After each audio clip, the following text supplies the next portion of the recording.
ওগো মা তুমি এই ধরনের শ্রেষ্ঠ নেয়ামত, তোমারই পদ তলে রয়েছে জান্নাত। ওগো মা তুমি এই ধরনের শ্রেষ্ঠ নেয়ামত, তোমারই পদ তলে রয়েছে জান্নাত। ঠিক কিনা? দেখেন আল্লাহ মর্যাদা কোথায় বাড়ালো। আমাদের দুনিয়ার পুরুষ মানুষদের পায়ের নিচে থাকে জুতা, জুতার নিচে বালু, কার্পেট কিংবা ফ্লোর। আর আল্লাহ বলে দুনিয়ার এক একটা মায়ের পায়ের নিচে আমি জান্নাত দিয়ে রেখেছি। আসসালামু আলাইকুম ওয়া রাহমাতুল্লাহি তাআলা ওয়া বারাকাতুহু। ইন্নাল হামদালিল্লাহি নাহমাদুহু ওয়া নাস্তাঈনুহু ওয়া নাস্তাগফিরুহ ওয়া নু'মিনু বিহি ওয়া নাতাওয়াক্কালু আলাইহি ওয়া নাউযু বিল্লাহি মিন শুরুরি আনফুসিনা ওয়া মিন সাইয়্যাতি আ'মালিনা মান ইয়াহদিহিল্লাহু ফালা মুদিল্লা লাহু ومن يضلل فلا هادي له أي فلن تجد له وليا مرشدا ونشهد أن لا إله إلا الله وحده لا شريك له هو الذي لا ضد له ولا ند له لا مثل له ولا مثيل له لا وزير له ولا كفيل له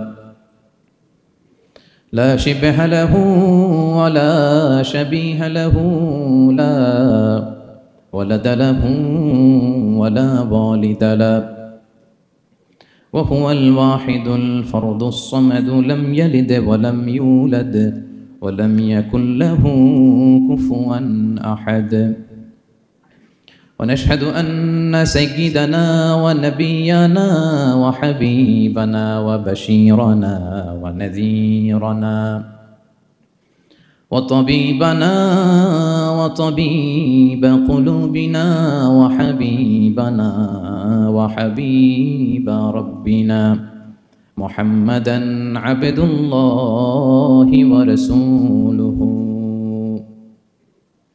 أرسله بالحق بشيرا ونذيرا وداعيا إلى الله بإذنه وسراجا منيرا أما بعد فقد قال الله تعالى في كلامه المجيد وفي فرقانه الحميد أعوذ بالله من الشيطان الرجيم بسم الله الرحمن الرحيم ولقد آتينا لقمان الحكمة أن اشكر لله ومن يشكر فإنما يشكر لنفسه ومن كفر فإن الله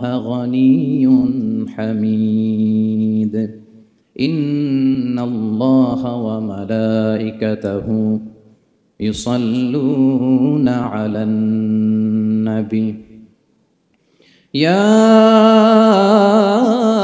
أيها الذين آمنوا صلوا عليه وسلموا تسليما اللهم صل على سيدنا مولانا محمد وعلى آل سيدنا مولانا محمد সবাই একসাথে পড়ুন اللهم صل على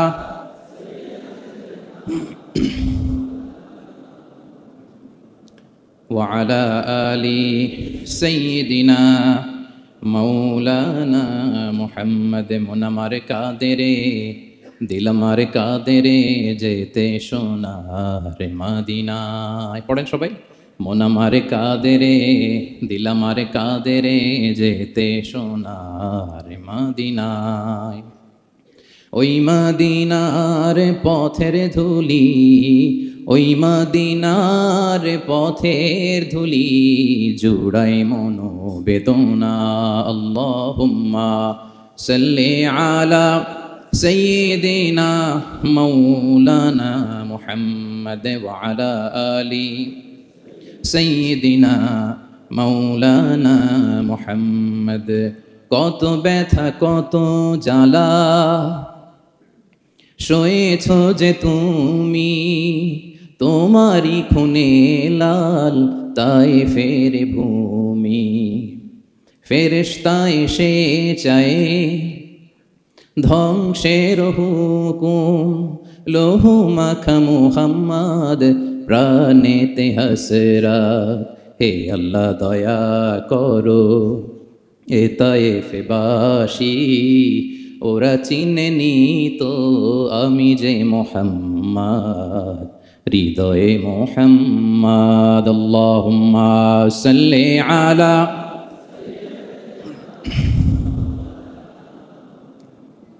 وعلى آل سيدنا مولانا محمد. اللهم صل على محمد وعلى آل محمد كما صليت على إبراهيم وعلى آل إبراهيم إنك حميد مجيد.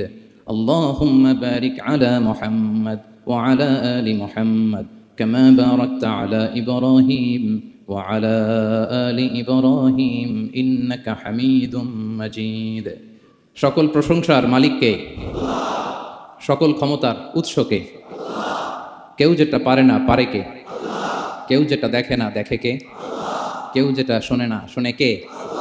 সে আল্লাহর আলিশান দরবারে লাখো কোটি শুকর এবং সুজুদ আমরা পড়ে নিচ্ছি কালিমাতুশ শুকর, আলহামদুলিল্লাহ। সবাই একসাথে আওয়াজ করে পড়ুন, রব্বানা লাকাল হামদ হামদান কাসীরান তাইয়িবান মুবারাকান ফীহি ইয়া রাব্বি লাকাল হামদু কামা ইয়ানবাগি লিজালালি ওয়াজহিকা ওয়া আযীমি সুলতানিকা। লাকাল হামদু বিল ঈমান, লাকাল হামদু বিল ইসলাম, লাকাল হামদু বিল কুরআন। আল্লাহ রাব্বুল ইজ্জা ওয়াল জালালের দরবারে শুকরিয়া জ্ঞাপনের পাশাপাশি আমি আজকের প্রোগ্রামের যারা অর্গানাইজিং কমিটি, বাংলাদেশি মুসলিম কমিউনিটি, মালয়েশিয়ার উদ্যোগে আজকের যেই গ্র্যান্ড সেন্ট্রো বলরুম ক্লাংয়ের এই এরিয়াতে তাফসির মাহফিল 2023 এই যে চমৎকার তাফসিরের হালাকা বা মাজলিসের আয়োজন করা হয়েছে, আমি আমার অন্তরের অন্তঃস্থল থেকে বাংলাদেশি মুসলিম কমিউনিটিকে ধন্যবাদ জানাতে চাই। পাশাপাশি আপনারা যারা বিকেল থেকে এসেছেন, আপনাদের সবাইকে আমি অন্তরের অন্তঃস্থল থেকে শুভেচ্ছা জানাই, মোবারকবাদ জানাই। আহলান ওয়া সাহলান ওয়া মারহাবান বিকুম ফি হাযাল লিকা আত-তাইয়্যিব আল মুবারাক।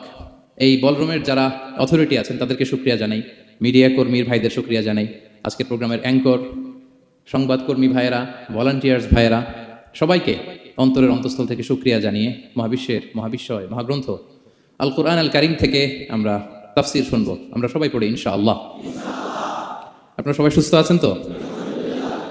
আলহামদুলিল্লাহ। এটা হচ্ছে কোরআনের প্রতি ভালোবাসা মানুষের, কোরআনের মুআজিজা। কোরআন মানুষকে অ্যাট্রাক্ট করে, আকর্ষিত করে। কোরআনের এই ক্ষমতা আছে। রাসূল সাল্লাল্লাহু আলাইহি ওয়াসাল্লামের কণ্ঠের সুমধুর কোরআনের তেলাওয়াত শুনে অনেক কাফের কালিমা পড়ে মুসলমান হয়ে যেত। আজও কোরআনের তেলাওয়াত শুনে, কোরআনের অর্থ পড়ে, কোরআনের তাফসীর পড়ে মানুষ আবেগতাড়িত হয়। এটার ইনফ্লুয়েন্স অনেক আলাদা, এটার ইম্প্যাক্ট আলাদা। এই যে দুর্বার আকর্ষণ, এটা কোরআনের আকর্ষণ, ঠিক কি না? আমরা সব সময় যেন কোরআনের সাথে সুসম্পর্ক বজায় রাখতে পারি। আল্লাহ তুমি তৌফিক দান করো। প্রিয় ভাইরা, আমি সূরাতুল লুকমান থেকে একটি আয়াত তেলাওয়াত করেছি।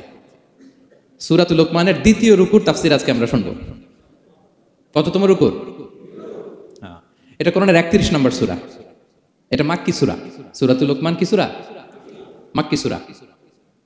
কোরআনের 31তম সূরা এবং অনেকগুলো রুকু আছে এই সূরায়। আমরা দ্বিতীয় রুকু থেকে কথা শুনবো।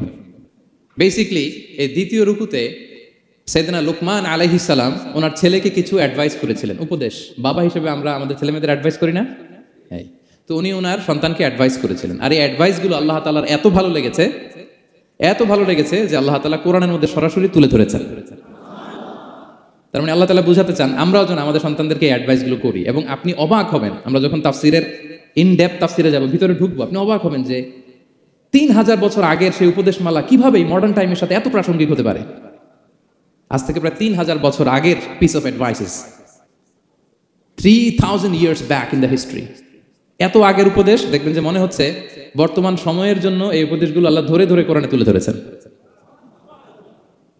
তো এই জন্য আমাদের ছেলে মেয়েদেরকে আমরা কি নসিহত করব, এত দিকে তাকানোর দরকার নাই। বাসায় যে সূরা লুকমান খুলবেন, 31তম সূরা, 12 নম্বর আয়াত থেকে 19 নম্বর আয়াত পর্যন্ত এই 8টা আয়াত আল্লাহ যা বলেছেন আপনি আর ভাবি মিলে সন্তানদেরকে এটা শোনাবেন। গুড ইনাফ, আয়াত কিছু লাগবে না। প্রিয় ভাইরা, সন্তান আল্লাহর দেওয়া অনেক বড় নেয়ামত। আল্লাহু আকবার। নেককার সন্তান আল্লাহর কাছে চাইতে হয়, চেয়ে নিতে হয়। নবীরা দোয়া করেছেন, রব্বি হাবলি মিনাস সলিহিন, আল্লাহ নেককার সন্তান দেন, হে আল্লাহ নেককার পুণ্যবান সন্তান দেন, আল্লাহ এমন সন্তান দেন যাদেরকে দেখলে আমাদের চোখ জুড়ায়। রব্বি জাআলনি মুকিমাস সলাতি ওয়া মিন যুররিয়াতি, আল্লাহ আমাকেও নামাজ কায়েমকারী বানান, আমার সন্তানকেও বানান। তো সন্তানের জন্য দোয়া করতে হয়, নেককার সন্তান চাইতে হয়। আপনারা যারা বিয়ে করেছেন এখনো সন্তান পান নাই, আল্লাহ তাআলা আপনাদেরকে অচিরেই এই সন্তান দান করে আপনাদেরকে ধন্য করুক। যারা এখনো বিয়ে করেননি, বিয়ের পরে আল্লাহ তাআলা আপনাদেরকে সন্তান দান করুক। এটা অনেক বড় নেয়ামত, এটা অনেক বড় নেয়ামত, এটা আল্লাহর কাছে চাইতে হয়। তো এই আলোচনাটা সবার সাথে প্রাসঙ্গিক। যারা বাবা তাদের তো লাগবে ইনস্ট্যান্ট, আজকে রাত্রে যেই শোনাইতে পারবেন। যারা বাবা হতে যাচ্ছেন তারাও আগে থেকে জেনে রাখলেন, ওয়েল প্রিপেয়ার্ড। আর যারা এখনো বিয়েই করেন নাই, প্ল্যান করে রাখেন যে এইটা আমি আমার ওয়াইফের সাথে প্ল্যান করে এই নাসিহাগুলো আমার সন্তানদেরকে আমরা শোনাবো। সবাই পড়ুন ইনশাআল্লাহ। এবার প্রশ্ন করি, উত্তর দেন। সূরাটার নাম কি? মাক্কি না মাদানী? কত নম্বর সূরা কোরআনের? 31 নম্বর সূরা। আচ্ছা প্রিয় ভাইরা, কালামুল্লাহ মাজিদে কোরআন আল কারিমে আল্লাহ তাআলা মানুষের নামে মোট 8টি সূরা দিয়েছেন। মানুষের নামে কয়টি? এর মধ্যে 6টি সূরা 6 জন নবীর নামে। 6টি সূরা 6 জন। সূরা হুদ, সূরা ইউসুফ, সূরা ইউনুস, সূরা মুহাম্মদ, সূরা নূহ, সূরা ইব্রাহিম। এই 6 জন নবীর নামে 6টা সূরা। আর মানুষের নামে মোট 8টা, নবীর নামে গেল 6টা, আর রইল কয়টা? 2টা। আল্লাহর প্রিয় ভাজন একজন বান্দা এবং একজন বান্দি নামে আল্লাহ আরো 2টা সূরা দিলেন। আল্লাহর প্রিয় বান্দি মারিয়াম আলাইহিস সালাম, ঈসা আলাইহিস সালামের মা, ওনার নামে একটা সূরা আছে না? কি নাম? সূরা মারিয়াম। আর আরেকটা হচ্ছে এই যে সূরা লোকমান, উনি কিন্তু নবী না। তাহলে আবার বলি, মানুষের নামে আল্লাহ তাআলা কোরআনে কয়টা সূরা দিয়েছেন? 8টি। এর মধ্যে 6টা দিয়েছেন 6 জন নবীর নামে, আর বাকি 2টা আল্লাহর 2জন প্রিয় বান্দাবান্দির নামে। একটা সূরা মারিয়াম আর একটা সূরাতু লোকমান। তো আমরা শুরুতেই জানবো যে এই লোকমান কে ছিলেন তিনি। লোকমান আলাইহিস সালাম আল্লাহর প্রিয় ভাজন একজন ব্যক্তি ছিলেন, খুব বিজ্ঞ একজন মানুষ ছিলেন, খুব জ্ঞানী প্রাজ্ঞ একজন ব্যক্তিত্ব ছিলেন। দেখতে উনি কালো ছিলেন, কুৎসিত, চামড়াটা কি ছিল? কালো, ব্ল্যাক। তার মানে ব্ল্যাক হইলেই কাউকে ছোট করা যাবে না। কাজী নজরুল বড় সুন্দর লিখেছেন, কালো আর ধলো বাহিরে কেবল, ভিতরে সবাই সমান রাঙ্গা, কেটে দিলে রক্তের রং। যে কালো রঙের তার রক্ত, যে ধবধবে সাদা তার রক্ত লাল। তাহলে ব্ল্যাক হইলেই কাউকে ছোট করা চলবে না। সাইয়েদনা লুকমান আল হাকিম কুৎসিত বর্ণের একজন মানুষ ছিলেন, খাটো একজন মানুষ ছিলেন। কোথায় থাকতেন? মিশর, সুদান, ইথিওপিয়া, যেটা আগের নাম ছিল হাবাসা, এই রিজিয়নে। কেউ কেউ বলেছেন মিশরের কোন একটা এলাকায়, কেউ সুদান, কেউ ইথিওপিয়া। তো রিজিয়নটা কাছাকাছি। কি করতেন? কোন কোন মুফাসসির বলেন তিনি দর্জি ছিলেন, দর্জি। কেউ কেউ বলেন তিনি ছিলেন কানা নাজ্জারান, নাজ্জার মানে কাঠমিস্ত্রি ছিলেন। আবার কোন কোন মুফাসসির বলেন তিনি ছিলেন রাইল গানাম, মেষপালক। বেশিরভাগ তাফসিরে এসেছে তিনি মেষপালক ছিলেন, ছাগল চড়াতেন, যেটা নবীদের পেশা ছিল, দায়িত্ব ছিল। ওনারা ছাগল চড়াতেন শুরুর দিকে। তো লোকমান হাকিম তিনিও ছাগল চড়াতেন এবং তিনি দাস ছিলেন, মুক্ত জীবন তার ছিল না। তিনি একজন মনিবের আন্ডারে তার ছাগলগুলো মরুভূমিতে যেয়ে কি করতেন? চড়াতেন। মজার ব্যাপার হচ্ছে, সারা দুপুর, সারা বিকেল, সারা দিন ছাগল চড়িয়ে আসার পরে লোকমান যখন বাসায় ফিরে আসতো, তখন এলাকার লোকজন সবাই লোকমানের কাছে জড়ো হতো, আর উনি তাদেরকে তার প্রজ্ঞা, তার বিজ্ঞচিত কথাগুলো শেয়ার করতেন, শোনাতেন, এগুলো বলতেন। তো এগুলো দেখে লোকমানের মালিক অবাক, কিরে আমার কাছে এলাকার কেউ আসে না, কিন্তু আমার দাস দেখতে কুৎসিত কালো, এই লোকমানের কাছে সবাই এসে ঘিরে থাকে, কি ওর কাছে কি পায়, কি আছে ওর কাছে? তো শ্রোতাদের কয়েকজনকে ডেকে বলল, ঘটনা কি? তোমরা সবাই লোকমান সন্ধ্যাবেলায় ফিরে আসলে তার পাশে জড়ো হও কেন, কি পাও? তো তারা বললো, আপনার দাস লোকমান, এটা সে সাধারণ কোনো মানুষ নয়, সে অসাধারণ মানুষ। সে এমন কথা বলে এগুলো শুনলে জীবন পাল্টে যায়। সুবহানাল্লাহ বিহামদিহি। মালিক বলে, ঘটনা কি? আমি ওর মালিক, কই কোনোদিন তো এরকম ওর সাথে কোনো কনভারসেশনে যাই নাই, কথা হয় না, আমি তো শুনি নাই, দেখি আজকে চেক করে দেখি কি ওর এত বিজ্ঞতা, এত জ্ঞান, এত প্রাজ্ঞতা কিসের দেখি। তো আজকে সন্ধ্যাবেলায় ফিরছে, উনি বলতেছে, ইয়া লোকমান ইযবাহ লানা শাতান, একটা ছাগল জবাই করো, ওয়া আখরিজ মিনহা আতিয়াবা মুদগাতাইন, এবার এই ছাগলের সবচেয়ে শ্রেষ্ঠ 2টা অঙ্গ কেটে নিয়ে আসো, যাও। ফা আখরাজাল লিসান ওয়াল কলব, লোকমান যে ছাগল জবাই করে ছাগলের জিহ্বাটা আর কলব, হার্ট, এই 2টা কেটে নিয়ে আসে, বলছে এই 2টা শ্রেষ্ঠ। বলছে আচ্ছা ঠিক আছে। মালিক আবার বললো, ওয়াযবাহ লানা শাতান উখরা ইয়া লোকমান, যাও আরেকটা জবাই করো। ওয়া আখরিজ মিনহা আখবাসা মুদগাতাইন, এবার সবচেয়ে নিকৃষ্ট দুইটা অঙ্গ ছাগলের কেটে নিয়ে আসো, যাও দেখি তো। ফাখরাজাল লিসানা ওয়াল কলব, সে আরেকটা ছাগল জবাই করে আবার জিহ্বা আর হার্ট কলব কেটে নিয়ে আসছে, বলছে এই যে এটা সবচেয়ে নিকৃষ্ট। তো মালিক বলে মা হাযা ইয়া লুকমান, মা লাকা ইয়া লুকমান, ঘটনা কি লোকমান? শ্রেষ্ঠ দুইটা অঙ্গ কাটতে বললাম, জিহ্বার কলিজা হৃদয় কেটে নিয়ে আসলাম, বললাম সবচেয়ে নিকৃষ্ট দুইটা অঙ্গ কাটো, আবার জিহ্বার এটা কেটে নিয়ে আসলাম। তো লোকমান বলতেছে জিহ্বা আর হৃদয় যদি শ্রেষ্ঠ হয়, কলব যদি শ্রেষ্ঠ হয়, এর চেয়ে শ্রেষ্ঠ অঙ্গ আর হতে পারে না। আর জিহ্বা আর কলব যদি খারাপ হয়, মানুষের মুখ আর হৃদয় যদি খারাপ হয়, এর চেয়ে নিকৃষ্ট অঙ্গ আর হতে পারে না। সে তো অবাক, তাই তো? সে চিন্তা করে দেখে, তাই তো এই মুখ দিয়ে মানুষ ভালো কথা বলে, সত্যের পায়গাম পৌঁছায়, মানুষকে কল্যাণের জন্য ডাকে, জিকির করে, তাসবিহ পড়ে, কোরআন তেলাওয়াত করে, তখন তো এই জিহ্বা শ্রেষ্ঠ। আবার এই জিহ্বা দিয়ে যখন সে সমালোচনা করে, গীবত করে, সে খায়াত করে, অন্যকে গালি দেয়, কটু কথা বলে, তখন তো এই জিহ্বাটাই নিকৃষ্ট, ঠিক কিনা? আবার এই হৃদয় দিয়ে, এখানে সিনায় যখন আল্লাহর জিকির বসায়, এই হৃদয় দিয়ে মানুষের কল্যাণের কথা চিন্তা করে, সত্যের কথা চিন্তা করে, তখন তো এটা সবচেয়ে ভালো। আবার এই হৃদয় যদি অন্যের ব্যাপারে হিংসা পুষে রাখে, এই হৃদয়ে যদি সে নিজের ব্যাপারে হাই স্টিম, অহংকার পুষে রাখে, তাইলে হৃদয়ের চেয়ে খারাপ অঙ্গার হতে পারে। মালিক অবাক হয়ে গেল, বলতেছে তাই তো লোকমান, আসলেই তুমি অনেক প্রাজ্ঞ, অনেক বিজ্ঞ, যাও, তোমাকে আমি আর এই বন্দিত্বের মধ্যে আটকে রাখতে চাই না, তোমাকে আমি এই ভালো কথাগুলো গণমানুষের কাছে পৌঁছে দেওয়ার জন্য আজ থেকে তোমাকে লোকমান আমি আজাদ করে দিলাম। মুক্ত জীবন পেয়ে মুক্ত বিহঙ্গের মতো তিনি উড়ে বেড়াতে লাগলেন, আর মানুষের কাছে তার এই প্রাজ্ঞ বিজ্ঞচিত কথাগুলো তিনি ছড়াতে লাগলেন। তো তিনি তার সন্তানকে ডেকে বলেছিলেন, কিছু উপদেশ দিয়েছিলেন ডেকে, যে বাবা এটা করো, এটা করো, এটা করো, এটা করো না। এই তার সন্তানকে এই উপদেশগুলো তিনি যে দিলেন, আল্লাহ তাআলার কাছে এত ভালো লেগেছে, এতই চমৎকার এবং পারফেক্ট মনে হয়েছে, আল্লাহ তাআলা কিয়ামত পর্যন্ত গোটা বিশ্বের সব বাবারা মায়েরা যেন তাদের সন্তানদেরকে এই উপদেশ দিতে পারে, হুবহু লিটারালি ওই কথাগুলো আল্লাহ তাআলা কোরআনের মধ্যে তুলে দিয়েছেন। আজকের সূরা লোকমানের দ্বিতীয় রুকুতে মূলত এই তাফসীরটাই আপনাদেরকে শোনাবো। তো কোন প্লট, কোন স্লট আজকে আলোচনা হবে, সবার কাছে ক্লিয়ার? হ্যাঁ, আগ্রহ জাগছে, জানার ব্যাপারে আগ্রহ জাগছে? আচ্ছা, আসুন আমরা মহাবিশ্বের মহাগ্রন্থ আল কোরআনুল কারীম থেকে সরাসরি আলোচনা শুরু করি। আমরা আউযু বিল্লাহ দিয়ে শুরু করি, সবাই পড়ুন, আউযু বিল্লাহি মিনাশ শাইতানির রাজীম, বিসমিল্লাহির রহমানির রহিম। ولقد آتينا لقمان الحكمة أن اشكر لله ومن يشكر فإنما يشكر لنفسه ومن كفر فإن الله غني حميد। সুবহান আল্লাহ পড়েন। আল্লাহ তাআলা বলছেন, ওয়ালাকাদ আতাইনা লুকমান আল হিকমা, আমি লোকমানকে হিকমত দিয়েছি, প্রজ্ঞা দিয়েছি, আর বলেছি আনিশকুর লিল্লাহ, লোকমান আল্লাহ শুকরিয়া করো। ওমান ইয়াশকুর ফাইন্নামা ইয়াশকুরু লিনাফসি, যে আল্লাহ শুকরিয়া করে সে তার নিজের জন্যই করে, এটা নিজের জন্যই ভালো।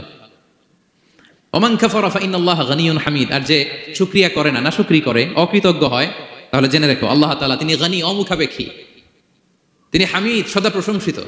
সুবহানাল্লাহ পড়েন। তাহলে আল্লাহ তাআলা বললেন আমি লোকমানকে প্রজ্ঞা দিয়েছি, হিকমত দিয়েছি। হিকমত, হিকমত শব্দের সাথে আপনারা পরিচিত আছেন না? আমি লোকমানকে হিকমত দিয়েছি, এটা অনেক দামি জিনিস, সবার থাকে না। হিকমত জিনিসটা কি? না, জ্ঞান হচ্ছে নলেজ, আর হিকমা হচ্ছে বাংলায় বলে প্রজ্ঞা, হ্যাঁ, ইংরেজিতে বলে উইজডম। দেখি কেউ বলতে পারে কিনা, একজন আমাকে শোনান দেখি হিকমতটা কি, দেখি কেউ কিছু বলতে পারেন কিনা। হিকমত মানে ক্ষমতা, একজন বলছে। আচ্ছা, আর অলৌকিক সামথিং, আর শক্তি, আর হ্যাঁ এদিক থেকে যোগ্যতা, আর জ্ঞান। ঠিক আছে, আমার ভাইরা চেষ্টা করছে, আলহামদুলিল্লাহ। আচ্ছা, হিকমত আর ইলমের মধ্যে পার্থক্য আছে। হিকমা is something more than knowledge. আজকে শিখে যান, ইলম মানে যেটা জ্ঞান বা নলেজ, নলেজের সাথে যখন কমন সেন্স যুক্ত হয় তখন এটা হিকমা হয়ে যায়। সুবহানাল্লাহ কইতে পারলেন না? নলেজ, নলেজ আর common sense, I repeat, knowledge আর কমন সেন্স ইকুয়াল টু হিকমা বা উইজডম। শুধু জ্ঞান থাকলেই হয় না, জ্ঞানটা কিভাবে আপনি অ্যাপ্রোচ করবেন, প্রচার করবেন, প্রেজেন্টেশন করবেন, উপস্থাপন করবেন, এটা জানার দরকার আছে না নাই? অনেকের অনেক জ্ঞান আছে, কিন্তু কিভাবে বলতে হয়, কতটুকু বলতে হয় এটা জানে না, তাই না? তাহলে জ্ঞানকে কাজে লাগানোর যে মেকানিজম, যে কর্মকৌশল, এটার নাম হিকমা। আল্লাহ বলেছেন হিকমতের সাথে দাওয়াত দাও, উদউ ইলা সাবিলি রাব্বিকা বিল হিকমা, হিকমতের সাথে দাওয়াত দাও। নামাজ পড়া ফরজ, সবাই জানি না আমরা, এটারে বলে ইলম। কিন্তু নামাজটা কিভাবে পড়তে হয়, রুকু কেমনে দিতে হয়, সেজদা কেমনে করতে হয়, সালাম ফিরায় কিভাবে এটা এক্সিট করতে হয়, এই পুরো মেকানিজমটা জানার নাম হিকমা। তাহলে knowledge plus common sense equal to হিকমা। জ্ঞান আর কমন সেন্স একসাথে যদি হয় এটা উইজডম বা প্রজ্ঞা হিসেবে রিফ্লেক্ট করে। বুঝতে পারছেন? আল্লাহ বললেন আমি লোকমানকে প্রজ্ঞা দিয়েছি। হ্যাঁ, ওমাই ইউতাল হিকমাতা ফাকাদ উতিয়া খায়রান কাসীরা, আর যাকে আমি প্রজ্ঞা দিয়েছি তাকে আমি অনেক কিছু দিয়েছি। সুবহানাল্লাহ পড়ে। আল্লাহ তাআলা যেন আমাদেরকে প্রজ্ঞা দিয়ে ধন্য করে, আমরাও যেন হিকমতের অধিকারী হতে পারি। আল্লাহ তুমি তৌফিক দান করো। তাইজন্য আল্লাহ বললেন ওয়ালাকাদ আতাইনা লুকমানাল হিকমাতা আনিশকুর লিল্লাহ ওয়া মান ইয়াশকুর ফাইন্নামা ইয়াশকুরু লিনাফসি।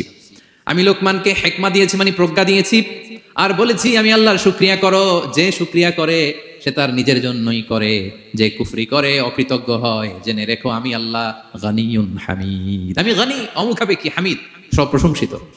আল্লাহ লোকমানকে বললেন আনিশকুর লিল্লাহ, আল্লাহর জন্য শুকরিয়া করো। শুকরিয়া যে করে সে তার নিজের জন্যই করে, এখানে আল্লাহর কিছু হয় না। নাকি আমরা শুকরিয়া করলে আল্লাহর ক্ষমতা 1 ইঞ্চি বেড়ে যায়? আমরা গোটা বিশ্বের সবাই সিজদায় পড়ে থাকলে আল্লাহর ক্ষমতা একটু বেড়ে যাবে না? পারবে? আর আমরা সবাই যদি সবচাইতে পাপী হয়ে যাই আল্লাহর ক্ষমতা কমে যাবে না? কমবে? তাহলে লাভ লস আল্লাহর কিছু নাই, লাভ লস সব কাদের? আওয়াজ করে সবাই বলুন, লাভ লস কাদের? শুকরিয়া করলে আমাদের লাভ। লা ইন শাকারতুম লা আযীদান্নাকুম ওয়া লা ইন কাফারতুম ইন্না আযাবি লাশাদীদ। আল্লাহ বলেন যদি তোমরা শুকরিয়া করো নিয়ামত বাড়িয়ে দেব, আর যদি কুফরি করো জেনে রেখো আমার আযাব, আমার পানিশমেন্ট, আমার শাস্তি বড় কড়া। আমি আল্লাহ সব সময় ধরি না, ধরলে ছাড়ি না। ঠিক কি না? ধরে ধরে ধরে না, ধরলে আল্লাহ ছাড়ে না। শুকরিয়া করলে তিনি বাড়াতে থাকে, দিতেই থাকে। শুকরিয়া করবেন তো পাবেন, নিয়ামতে শুকরিয়া করবেন তো পাবেন, করবেন তো পাবেন। তো শুকরিয়া করলে আমাদের লাভ, আমাদের লাভ। হাদিসে কুদসিতে আল্লাহ বলেছেন এই বানি আদম সবাই মিলে, হ্যাঁ, আলা আতকা কলবি রাজুলিন ওয়াহিদ, তোমরা যদি সবাই সবচেয়ে মুত্তাকি হয়ে যাও, ইবাদতে লুটিয়ে পড়ো সবাই, আমার কিচ্ছু পারবে না। আর তোমরা সবাই যদি আফজারি কলবি রাজুল ওয়াহিদ, সবচেয়ে নিকৃষ্ট আত্মার মানুষ হও, পাপাচারে ডুবে যাও, আমি আল্লাহর ক্ষমতার 1 ইঞ্চিও কমবে না। তাহলে শুকরিয়া করলে কাদের লাভ? সেটাই আল্লাহ বললেন শুকরিয়া করলে তোমাদের লাভ। ওমান কাফারা ফাইন্নাল্লাহা গানিয়ুন হামিদ, তিনি অমুখাপেক্ষী, অমুখাপেক্ষী, তিনি কারো কাছে ঠেকা না, কিন্তু আমরা তার কাছে ঠেকা। ঠিক কিনা? আমরা বিপদে পড়লে কার কাছে চাই? আল্লাহ কারো কাছে চায়? আমাদের ফরিয়াদ আমরা কার কাছে জানাই? আল্লাহর কি কারো কাছে ফরিয়াদ জানানো লাগে? তিনি গানিয়ুন হামিদ, অমুখাপেক্ষী, কারো প্রতি তিনি মুখাপেক্ষী নয়। গোটা বিশ্ব তার কাছে প্রার্থনা করে, গোটা বিশ্ব মুখ থুবড়ে তার কাছে পড়ে থাকে, গোটা বিশ্ব লুটিয়ে পড়ে সিজদায় পড়ে তার কাছে রোনাজরি করে, কিন্তু তিনি কারো কাছে কিছু চেতে হয় না। তিনি গানিয়ুন হামিদ। এরপর আল্লাহ তাআলা সেদিন লুকমান আলাইহিস সালাম সন্তানকে কি উপদেশ দিলেন এরপরের আয়াত থেকে শুরু করলেন। আল্লাহ তাআলা বললেন ওয়াইদ ক্বালা লুকমানু লিবনিহি ওয়া হুয়া ইয়াইদুহু ইয়া বুনাইয়া লা তুশরিক বিল্লাহ ইন্নাশ শিরকা লাযুলমুন আযীম।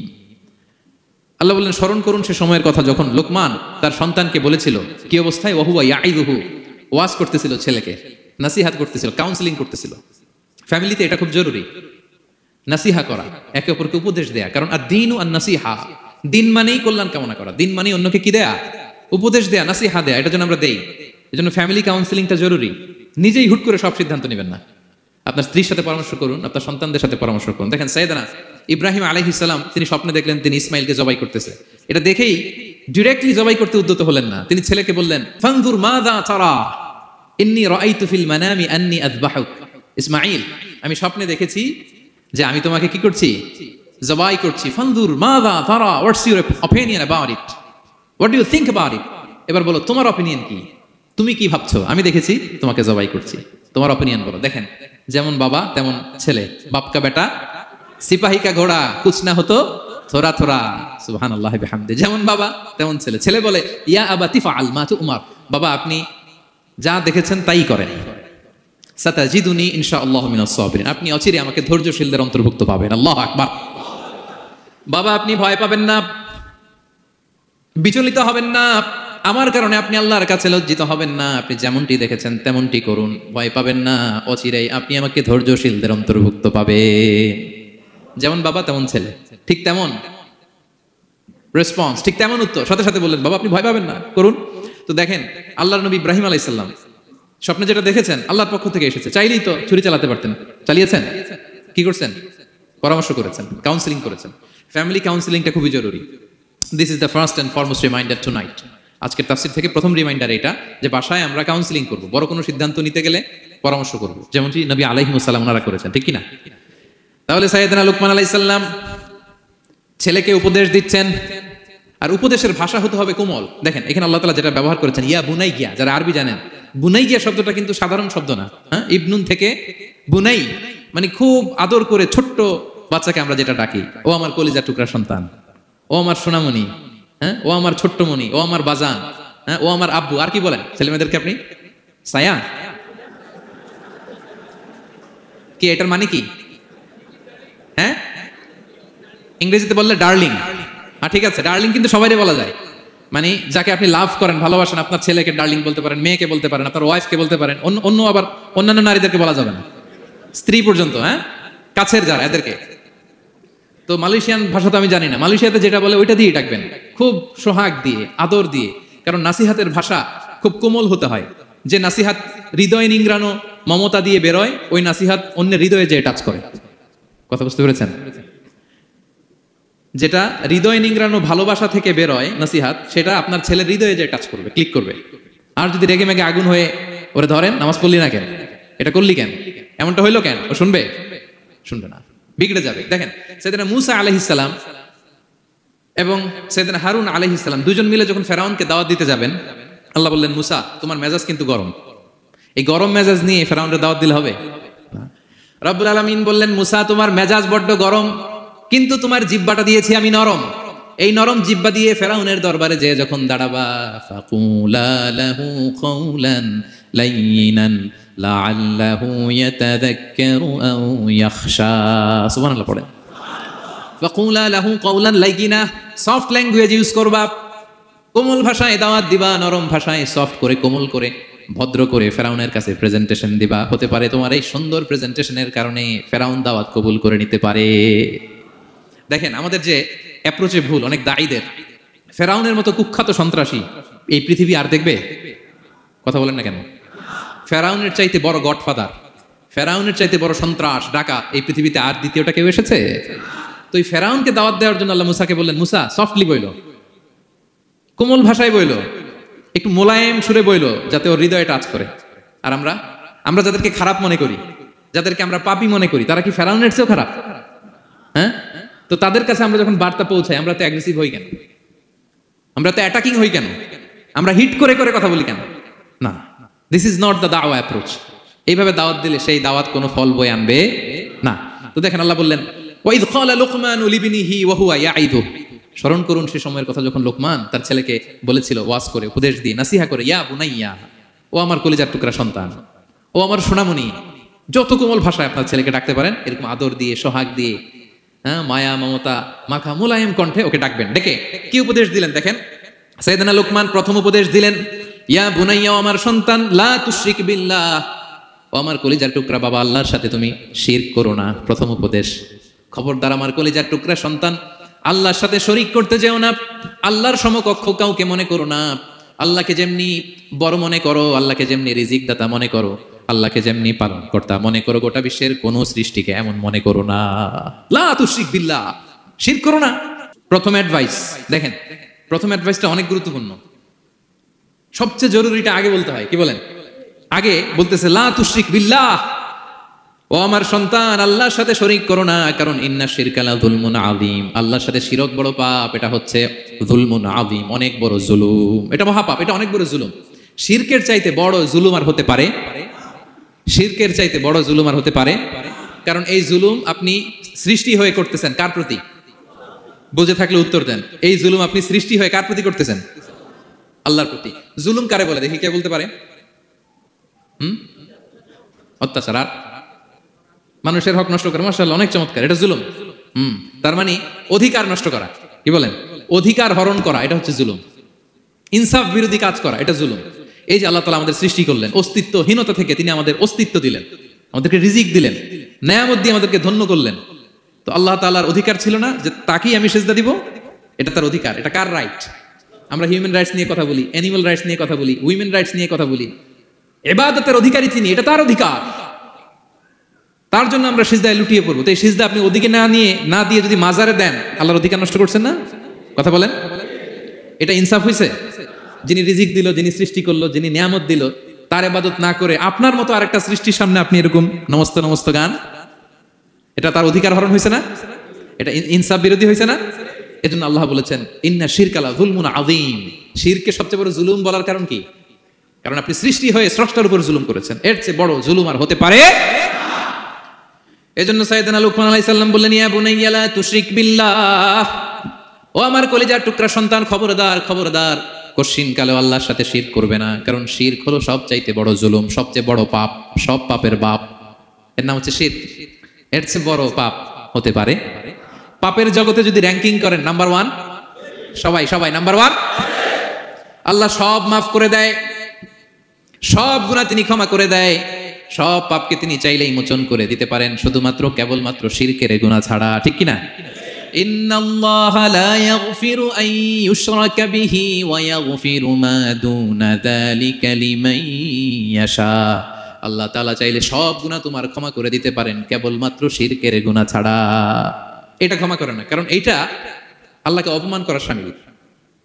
ঠিক কি না? আল্লাহর উদাহরণ বাদ দেই, আপনার বস যে আপনাকে খুব ভালোবাসে, যে আপনাকে স্যালারির বাইরেও আরো অনেক কন্ট্রিবিউশন করে, টাকা দেয়, আদর করে, এই সুবিধা দেয়, ওই সুবিধা দেয়, আপনি উনারে শ্রদ্ধা না দেখাইয়া এই শ্রদ্ধা আপনি অন্যদের দেখান, কিন্তু উনারে শ্রদ্ধা করেন না, উনি এটা মেনে নিবে? কথা বলেন।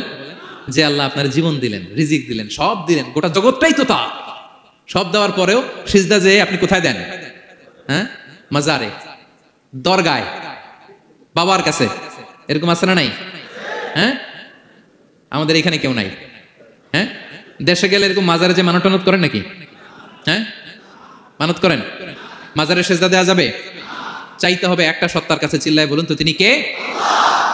এজন্য বিশ্বনবী বলেন, ইদা সাআলতা ফাসআলিল্লাহ, চাইলে আল্লাহর কাছে চাও। ওয়া ইদা ইসতাআনতা ফাসতাইন বিল্লাহ, সাহায্য যদি চেতে হয় একজনের কাছে চাইবা। চিল্লায় বলেন তিনি কে? নাকি বাবার কাছে? হ্যাঁ, দয়াল বাবা রে দয়া করো আমারে। আপনার বাবার যখন ডায়রিয়া হয় উনি চায় কার কাছে? আপনার বাবা যখন বিপদে পড়ে কাঁদে কার কাছে? এজন্য আমরা চাবো কার কাছে? দয়াল আল্লাহ রে দয়া করো আমারে। এটা বলতে হবে, ঠিক কিনা? বলেন সবাই, দয়াল আল্লাহ রে দয়া করো আমারে। এজন্য এই জিনিসটা সাইয়েদনা লুকমান আলাইহিস সালাম প্রথমে ফোকাস করলেন, বললেন লা তুশরিক বিল্লাহ, ও আমার কলিজার টুকরা সন্তান, আল্লাহর সাথে শিরক করো না, খবরদার আল্লাহর সাথে কাউকে সমকক্ষ মনে করবা না। কারণ ইন্না শিরকা লা যুলমুন আযীম, শিরক হলো সব চাইতে বড় পাপ, মহা জুলুম। এই জুলুম আল্লাহর প্রতি করা হয়। তাহলে প্রথম উপদেশটা বুঝতে পারছেন আমার প্রিয় ভাইরা? আল্লাহর সাথে শিরক করা চলবে। চাইবো কার কাছে? সন্তান হয় না, কই চাবেন? নাকি মাজারে? মাজারে চাওয়া যাবে? বাবার কাছে চাওয়া যাবে? ছেলে সন্তান দেয় কে? মেয়ে দেয় কে? ছেলে মেয়ে দুটোই দেয় কে? ছেলেও দেয় না, আবার মেয়েও দেয় না। চিৎকার করে বলেন তো তিনি কে? আমরা তার কাছে চাইবো। সব পরিস্থিতিতে আমরা একজনের কাছে চাইবো, তিনি কে? আবার রব্বুল আলামিন বিশ্ব নবীকে জানিয়ে দিলেন, ও নবী শোনো শোনো, তোমার আগে সব নবীকে আমি জানিয়ে দিয়েছি, লা ইন আশরাকতা লা ইয়াহবাতান্না আমালুকা ওয়া লা তাকুনান্না মিনাল খাসিরিন। তুমি যদি আল্লাহর সাথে কাউকে শিরক করে ফেলো, তোমার সব আমলগুলো বাতিল হয়ে যাবে। কিয়ামতের ময়দানে তুমি হবা খাসিরিন, ক্ষতিগ্রস্ত, কিছুই থাকবে না। কিয়ামতের ময়দানে তুমি হবা হাই হাই কোম্পানির ম্যানেজার। যদি শিরক করো তোমার আমল বাতিল, খবরদার। কিয়ামতের দিন তুমি হাই হাই করবে, অভাগা দুর্ভাগা হয়ে উঠবে। এজন্য শিরককেও আমরা না বলে দিব। শিরকের সাথে আমাদের কোনো সম্পর্ক আছে? জোরে বলেন। গুরুত্বপূর্ণ পয়েন্ট। এজন্য ছেলেকে আগে বললো, বাবা খবরদার শিরক করো না। আবার হাদিসে কুদসিতে রব্বুল আলামিন বলেন, গোলাম কিয়ামতের কঠিন ময়দানে গোটা জমিন পরিমাণ গুনার বোঝা নিয়ে যদি তুমি আমি আল্লাহর দরবারে হাজির হয়ে যাও, আর ওই গুনার বোঝার মধ্যে যদি শিরকের গুনাহ না থাকে, আমি আল্লাহ গোটা জমিন পরিমাণ ক্ষমার বস্তা নিয়ে তোমার কাছে হাজির হয়ে যাব। কথাটার ওজন দেখছেন? জমিন পরিমাণ গুনাহ নিয়ে আসছো আমার কাছে কিয়ামতের দিন। ওই গুনার মধ্যে অনেক ধরনের গুনাহ, নামাজ পড়ো নাই, রোজা রাখো নাই, এই করছো সেই করছো, কিন্তু এই গুনার বিশাল পৃথিবী পরিমাণ গুনার বোঝার মধ্যে শিরকের গুনাহ নাই। তাহলে আমি আল্লাহ এই দুনিয়া পরিমাণ ক্ষমার বোঝা নিয়ে তোমার কাছে চলে আসবো। শিরক করা যাবে?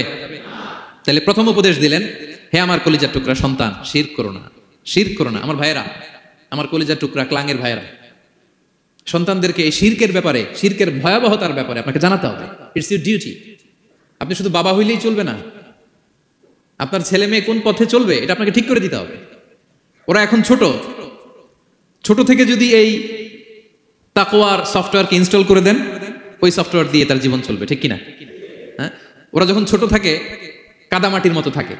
কাদা আর মাটিকে যেমন ডিজাইন করতে মনে চায় করা যায় না? একই কাদা মাটি দিয়ে বল বানানো যায়, ঘর বানানো যায়, পুতুল বানানো যায়, ওই এটা বানানো যায়, অনেক কিছু বানানো যায়। কিন্তু এটা যখন শুকিয়ে শক্ত হয়ে যায় আর কিছু করা যায়? হ্যাঁ, আমাদের আঞ্চলিক ভাষায় বলে কাঁচা না নোয়ালে বাস পাকলে করে। ছোটবেলা থেকেই now this is the high time ওদেরকে এডুকেট করার, এখন মুখ্যম সময়। এটা আপনার রেসপন্সিবিলিটি বাবা হিসেবে করতেই হবে। নতুন প্রজন্মকে আমাদের বাঁচাতেই হবে, ঠিক কিনা? মানুষের পেট থেকে বেরোলেই কেউ মানুষ হয় না। গরুর পেট থেকে যেটা বেরোয় এটা গরু, ছাগলের পেট থেকে বেরোলেই ছাগল হয়ে যায়, হাতির পেট থেকে বেরোলেই হাতি হয়ে যায়। কিন্তু মানুষের পেট থেকে একটা কিছু বেরোলেই ওটা মানুষ হয়, ওটার মানুষ বানাতে হয়। কি করতে হয়? মানুষ বানাতে হয়। গরুকে কেউ কোনোদিন বলে না তুই গরুর মতন গরু হ। ছাগলরে কেউ কোনোদিন কইছে যে তুই ছাগলের মতো ছাগল হ। কিন্তু এই মানুষকেই বলা হয় তুমি মানুষের মতো মানুষ হও, মানুষের মতো মানুষ হও। মানুষের মতো মানুষের বড্ড অভাব, ঠিক কিনা? তো আমাদের ছেলেমেয়েরা মানুষের মতো মানুষ হোক, আমরা চাই কি চাই না? এই উপদেশগুলো আমাদের দিতে হবে, ওদেরকে জানাতে হবে। ছোট্ট মানুষ অনেক কিছুই বুঝে না, ওদেরকে কোনটা সত্যবাদিতা, কোনটা ন্যায়পরায়ণতা, কোনটা আমানতদারিতা, কোনটা চুরি ধরে ধরে বোঝাতে হয়। আমাদের ছোট্ট সোনামণিরা দেখবেন ছোটবেলায় ওই ছোট অবস্থায় যারা থাকে, ছোট স্কুলে যায়, স্কুলে যে আরেকজনের পেন্সিল ব্যাগে করে নিয়ে আসে দেখবেন। মানে ওরে দিচ্ছেন আপনি ব্লু কালারের, ওর এটা ভালো লাগে নাই, ওর ভালো লাগছে পিঙ্ক কালারের একটা, তো আরেকজনের পিঙ্ক কালারের পেন্সিল ব্যাগে করে নিয়ে আসছে, রাবার নিয়ে আসছে। ও খারাপ মনে আনে নাই, কারণ ও জানে না, ও ভাবছে যেটা সুন্দর লাগে ওইটাই মনে হয় আমার। কিন্তু অন্যের জিনিস যে না বলে নিয়ে আসলে এটাকে চুরি বলে, ওইটা জানেই না। তো এগুলো ওদেরকে জানানোর শিখানোর দরকার আছে না নাই? দায়িত্বটা কার? বাবা মায়ের। আমার প্রিয় ভাইয়েরা, সন্তানদেরকে যেন আমরা গাইড করি, ইনস্ট্রাক্ট করি, আমরা যেন ওদেরকে শিখাই কোনটা সত্য কোনটা মিথ্যা। এখন তো এই যে সোশ্যাল মিডিয়ার যুগ, এটা ছাড়া খেতেই চায় না, তাই না? ঘুমাতেই চায় না। সে কি দেখে এটা আপনার জানতে হবে। সে কোথায় যায়, সে কার সাথে মেশে, সে কোন সাইটগুলো ব্রাউজ করে, এটা বাবা হিসেবে জানার দরকার আছে না নাই? প্যারেন্টিং কন্ট্রোলের একটা ব্যবস্থাপনা আছে, আপনি কন্ট্রোল করে দিতে পারবেন। আপনি সাইন করে দিবেন ইউটিউবে আপনার জিমেল দিয়ে, ও কি দেখে আপনি সব চেক করতে পারবেন হিস্ট্রিতে। যুগ যেমন, ওই যুগের মেডিসিনও তেমন। ওইভাবে আপনাকে নিয়ন্ত্রণ করতে হবে। কারণ এই যুগে আমাদের তরুণ শিশু কিশোররা এত এত চ্যালেঞ্জের সম্মুখীন হচ্ছে যেটা আগে কখনো হয় না। The world is changing so fast, it's very difficult to handle our teenagers. ওদের প্রশ্ন শুনলে আপনি অবাক হয়ে যাবেন। আমি উত্তর দিতে পারি না মাঝে মাঝে। আমার ছোট মেয়ের অনেক প্রশ্নের উত্তর দিতে পারি না, মানে পারি, ও মানতে চায় না, আর্গুও করে, এমন এমন কথা বলে যেগুলো আমরা 10-15 বছর বয়সেও শিখি না। আজকে 5-6 বছরের ছোট বাচ্চা ছেলে মেয়ে আপনাকে এমন প্রশ্ন করবে আপনি অবাক হয়ে যাবেন।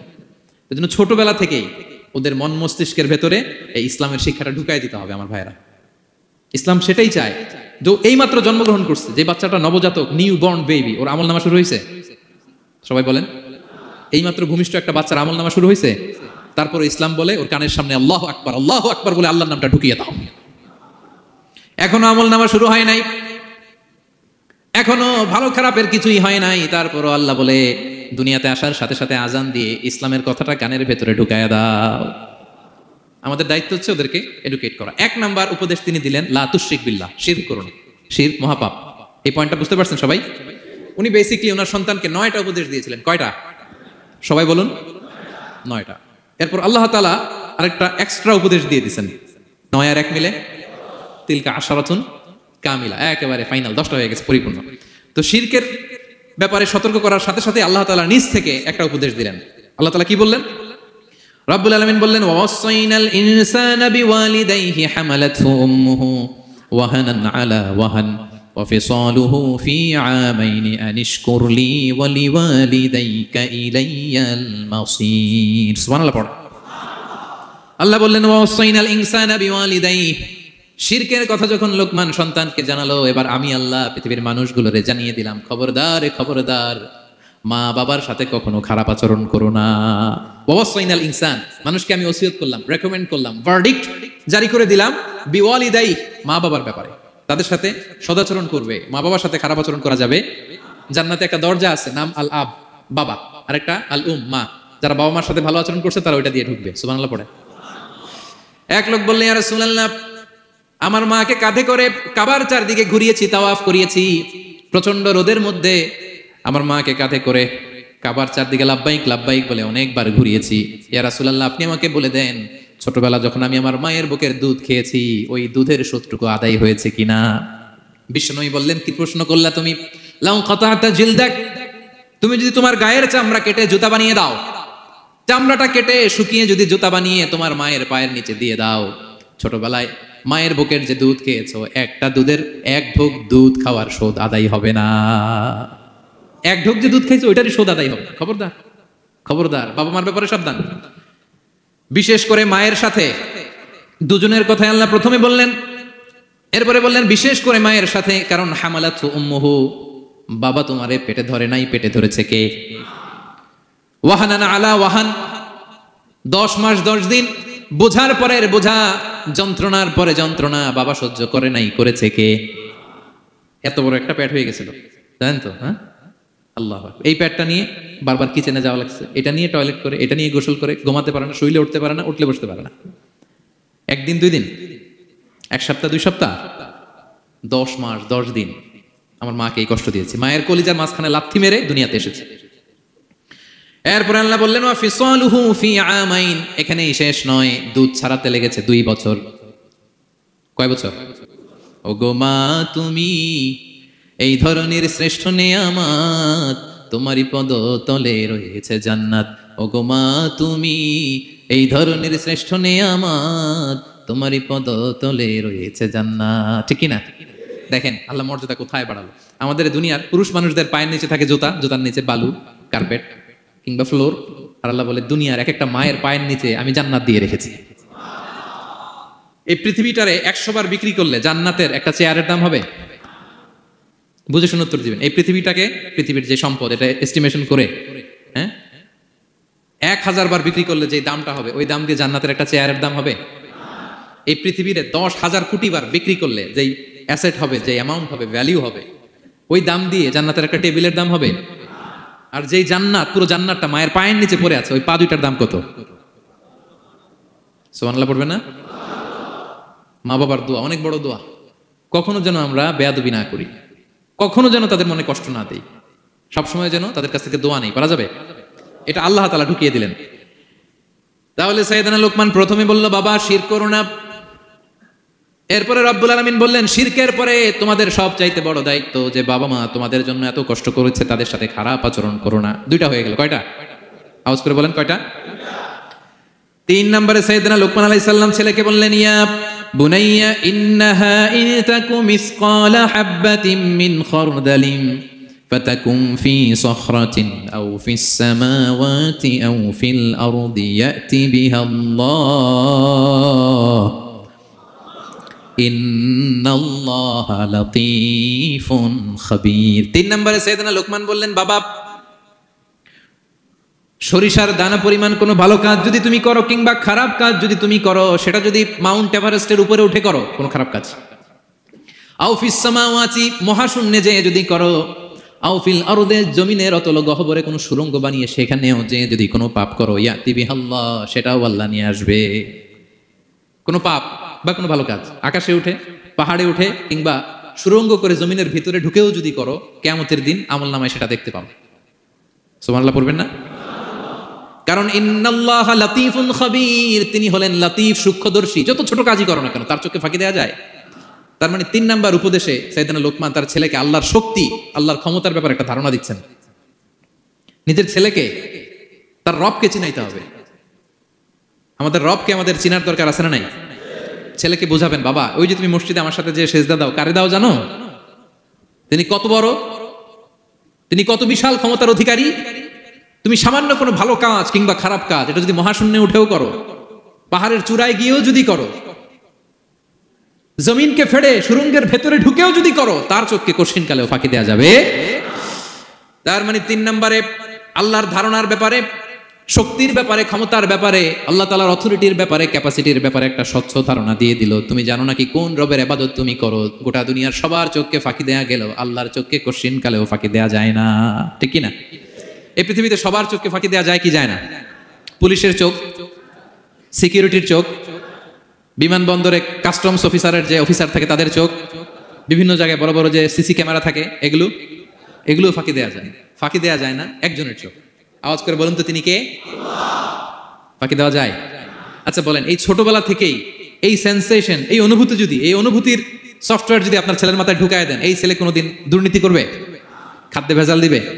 মাছে ফরমালিন দিবে? প্রতিবেশীকে কষ্ট দিবে? অনিয়ম করবে? অন্যের অধিকার হরণ করবে না। এজন্য ছোটবেলা থেকেই তার রবকে চিনাই দিতে হবে, রবকে চিনাই দিতে হবে। 3 নম্বরে ছেলেকে তিনি বললেন, বাবা অতি ক্ষুদ্র ভালো কাজ কিংবা খারাপ কাজ যেখানেই করো না কেন, কিয়ামতের দিন সেটা তুমি দেখবা। তার মানে তখন থেকে সে বুঝবে আমি যাই করি না কেন ভালো করলে এটার একটা প্রতিদান, একটা রিওয়ার্ড আমি পাবো, ঠিক না? আর খারাপ যদি করি এটার শাস্তি আমাকে ভোগ করতেই হবে। আল্লাহর সুপ্রিম কোর্টের কাঠগড়ায় আমাকে দাঁড়াতেই হবে। নিক্তি পাল্লা, মাওয়াজিন আল কিসত, ন্যায়ের মানদণ্ড আল্লাহ সেদিন স্থাপন করবেন। আমরা যেটা মিজানের পাল্লা বলি, এটা মূলত ন্যায়ের মানদণ্ড। সামান্য ক্ষুদ্রাতি ক্ষুদ্র জিনিস দিলেও ওইখানে টের পাওয়া যায়। সুবহানাল্লাহ পড়েন। আচ্ছা আমরা যে চাল কিনি, ডাল কিনি, ধরেন 10 কেজি চালের একটা বস্তা কিনছি, দেখবেন যে অনেক সময় মাপটা একুরেট হয় না। 10 কেজির যে হয়তো একটু বেশি অথবা হয়তো একটু কম, এরকম হয় না অনেক সময়? 5 কেজি কিনছেন এক দোকান থেকে, আরেক জায়গায় যে ভালোভাবে মাপ দিয়ে দেখবেন যে একটু বেশি হয়েছে অথবা একটু কম হয়েছে, ঠিক কিনা? আল্লাহ যে মিজানের পাল্লা সেদিন বসাবেন, ওইখানেও তো এরকম হবে। হ্যাঁ, কেমন হবে? فَمَن يَعْمَلْ مِثْقَالَ ذَرَّةٍ خَيْرًا يَرَهُ, পড়ুন, وَمَن يَعْمَلْ مِثْقَالَ ذَرَّةٍ شَرًّا يَرَهُ। ক্ষুদ্রাতি ক্ষুদ্র জাররা তথা অনুপরিমাণ ভালো যদি করো সেটাও সেদিন নিক্তি পাল্লায়, মিজানের দাড়ি পাল্লায় দেখতে পাবা। ক্ষুদ্রাতি ক্ষুদ্র খারাপও যদি করো সেদিনও মিজানের পাল্লায় সেটা তুলে দিবে কে? জাররা মানে খুবই ক্ষুদ্র। কতটুকু ক্ষুদ্র আমি উদাহরণ দিয়ে বুঝাই। শীতের সকালে টিনের ঘরে যারা কোনোদিন থেকেছেন, এখানে তো শীত নাই, মালয়েশিয়াতে সারা বছর গরম। শীতের সিজনের কথা মনে আছে তো আপনাদের? না মালয়েশিয়া থাইকা সব ভুলে গেছেন? শীতকাল, শীতকাল মনে আছে? হ্যাঁ, শীতের সকালে টিনের ঘরে যদি কখনো থাকেন, দেখবেন যে যে টিনের ঘরে ছিদ্র থাকে, ওই ছিদ্র দিয়ে সূর্যের আলো ঢুকে, রশ্মি।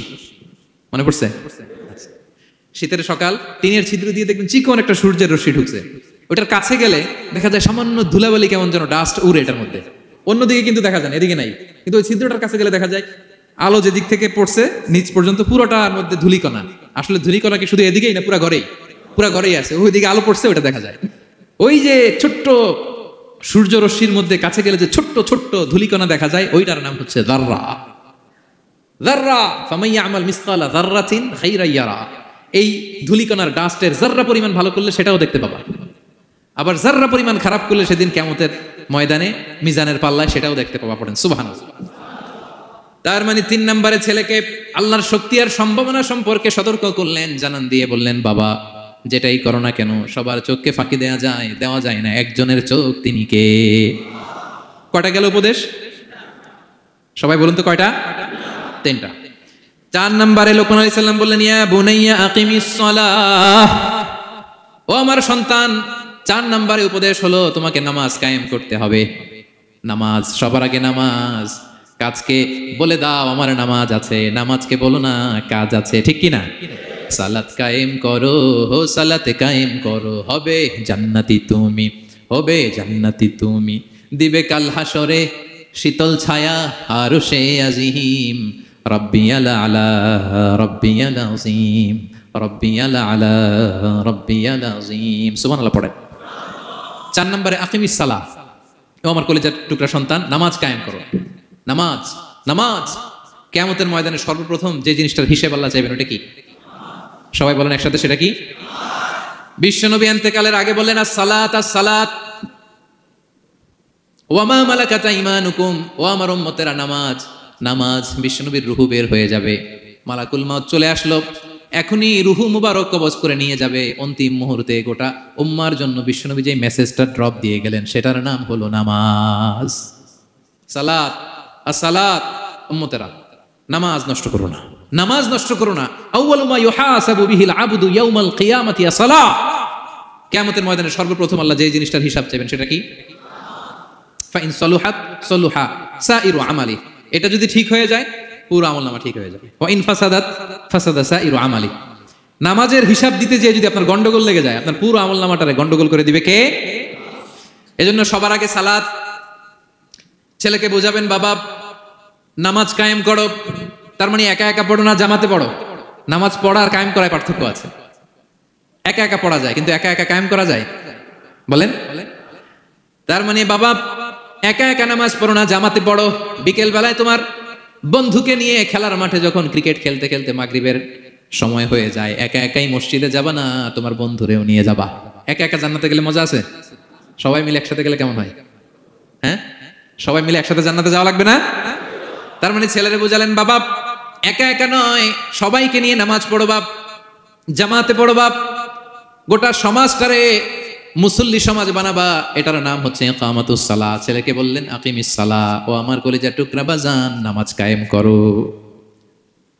বিষ্ণু ইসা ইসলাম বললেন, মুরু সুবিয়ানাকুম বিসসালাতি ওয়া হুম আবনাউ সাবউ সিনিন, তোমাদের ছেলে মেয়েদের বয়স যখন 7 হয় তখন থেকে নামাজের আদেশ করো। ওয়াদরিবুহুম আলাইহা, আর তাদেরকে শাসন করো। ওয়াদরিবুর অনেক অর্থ হতে পারে, শাসন করো, একটু রূঢ় আচরণ করো, প্রয়োজনে মৃদু প্রহার করো। যখন তাদের বয়স হয়ে যায় 10, বয়স হয়ে যায় 10 কিংবা তার উপরে, আমাদের ছেলে মেয়ে আছে বয়স, দেখি কজন আছে দিকে 10 বছরের। হ্যাঁ, দেখছেন, কঠোর হইতে হবে আপনাদের যদি নামাজ না পড়ে। হাত নামান। 7 পর্যন্ত নিয়ে যাবেন সাথে করে। বয়স যখন 7 হয়, বারবার যখন সালাতের কথা বলবেন, সাথে করে নিয়ে দাঁড়াবেন। জুমার দিন মসজিদে নিয়ে যাবেন, মাঝে মাঝে নামাজে নিয়ে যাবেন। 7, 8, 9 এই 3 বছরের ট্রেনিং এ 10 বছর তো এমনি পাক্কা নামাজে হয়ে যাবে, ঠিক কিনা? নাকি বলবেন হুজুর আমি তো পড়ি না, আমারই তো খবর নাই? হ্যাঁ, ছেলেরা যে বলবো বাবা নামাজ কায়েম কর, এর আগে কিন্তু নিজের মুসল্লি হইতে হবে। এটা বুঝতে পারতেছেন তো? হ্যাঁ, ছেলেকে বলতে হইলে আগে নিজের মুসল্লি হইতে হবে। নামাজের ব্যাপারে নো কনসিডারেশন, কোনো ছাড় নাই। সালাত আপনাকে পড়তেই হবে যে কোনো পরিস্থিতিতে। এজন্য 7 বছর বয়স থেকে বিশ্বনবী ওয়ার্নিং দিতে বলেছেন। 10 বছর বয়স হলে প্রয়োজনে রূঢ় আচরণ করো, শাসন করো, প্রয়োজনে মৃদু প্রহার করো। খবরদার, খবরদার। একসাথে মাঝে মাঝে নিজেরাও ঘরে বলবেন। মসজিদে তো যাবেনি, বাইরে বৃষ্টি, যেতে পারছেন না, নিজেই ইমাম হয়ে দাঁড়ায় যান। আপনার ছেলে 2 জন আপনার পিছনে দাঁড়াবে, আপনার স্ত্রী আর মেয়েরা তার পরের কাতারে দাঁড়াবে। হ্যাঁ, নারী পুরুষ একই কাতারে দাঁড়াতে পারে না। অথবা আপনার ছেলেটার ইমাম বানায় দেন, ও নামাজ পড়াইতেছে, আপনারা পড়তেছেন, ভালো লাগবে না?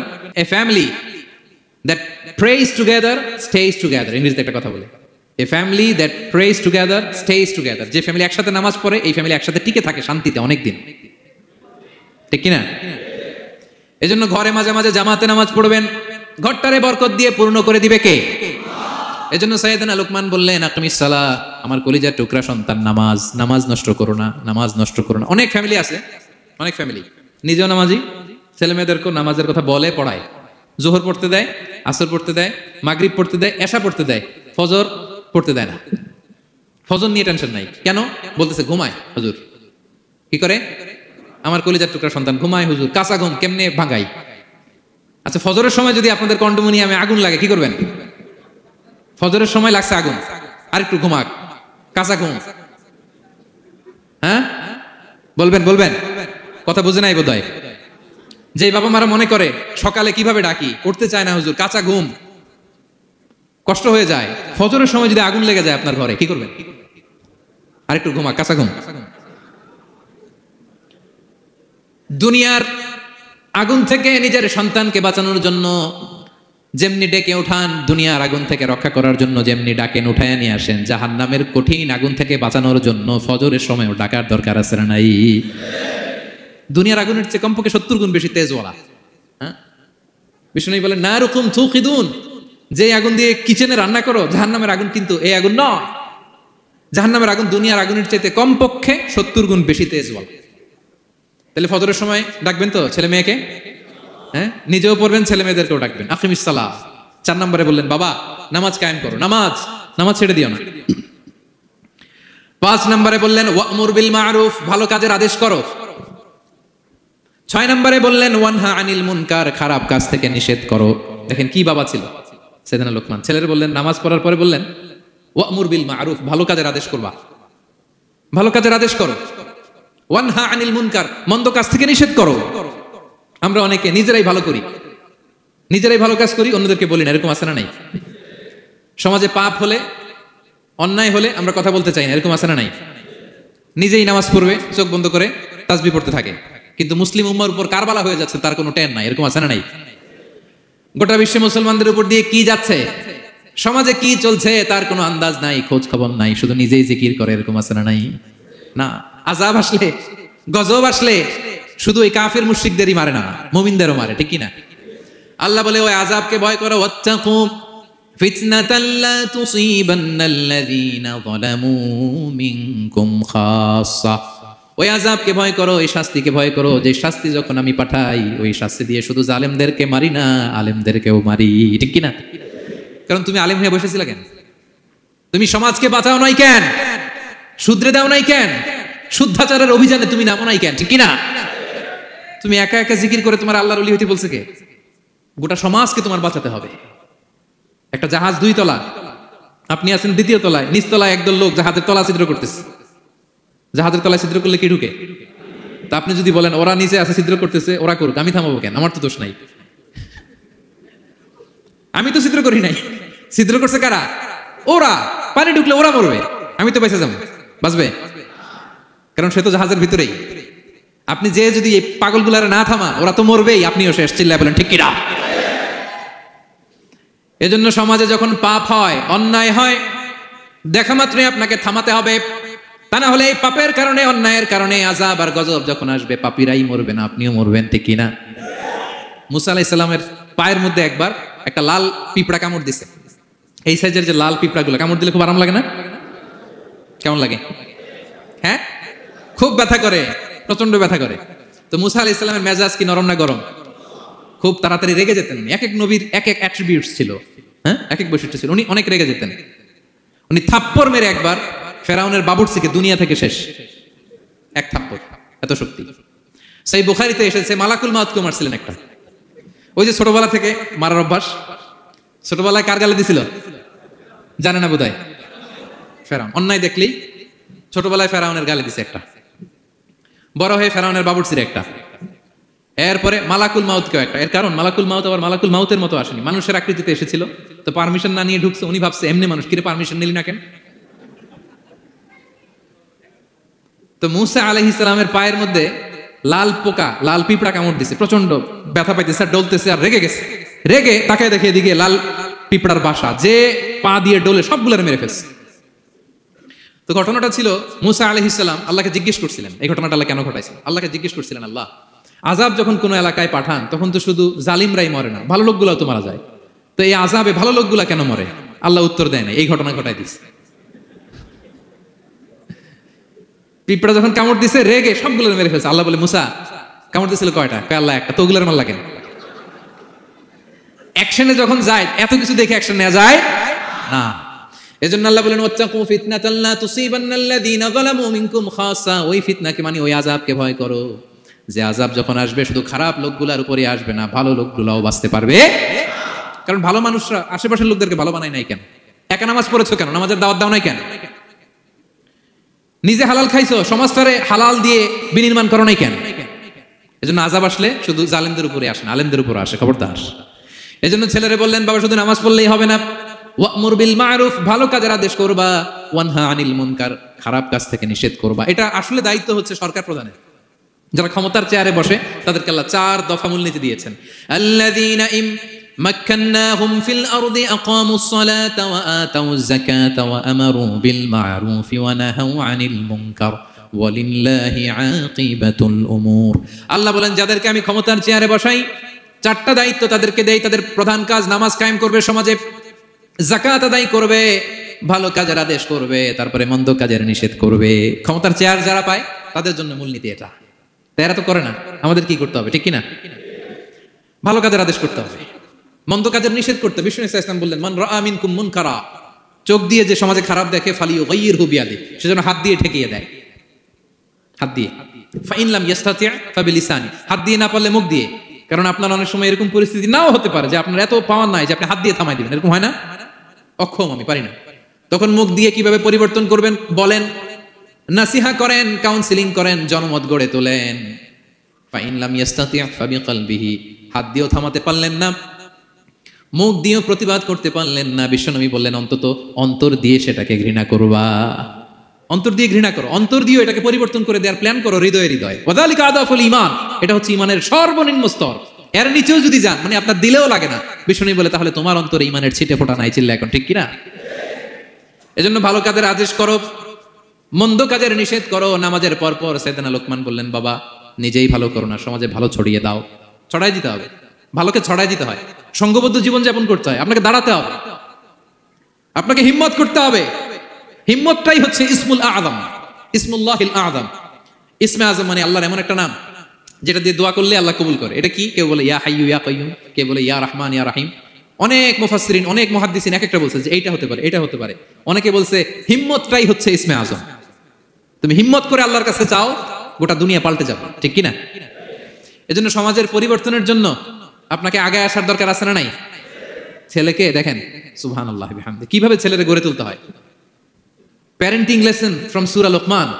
কিভাবে আপনি প্যারেন্টিং লেসন বের করে আনবেন বাবা হিসেবে, কিভাবে আপনি ছেলেকে গড়ে তুলবেন? নামাজের পর পর সাইয়েদনা লোকমান বললেন, ভালো কাজের আদেশ করবা, মন্দ কাজের নিষেধ করবা। এরপরে বললেন, ওয়াসবির আলা মা আসাবাক ইন্না যালিকা মিন আজমিল উমুর। লোকমান বললেন, ওয়াসবির আলা মা আসাবাক, বিপদে ধৈর্য ধরো। কারণ লোকমান আলাইহিস সালাম ভালো করেই জানেন যে নামাজ কায়েমের আন্দোলন করে, যে সত্যের পথে আহ্বান করে, যে অন্যায় কাজে বাধা দেয়, সমাজ তারে ওয়েলকাম করে না। তার জীবনে দুঃখ আছে, তার জীবনে দুঃখ আছে। তার উপরে হামলা হতে পারে, মামলা হতে পারে, তাকে দেশ ছাড়া করা লাগতে পারে।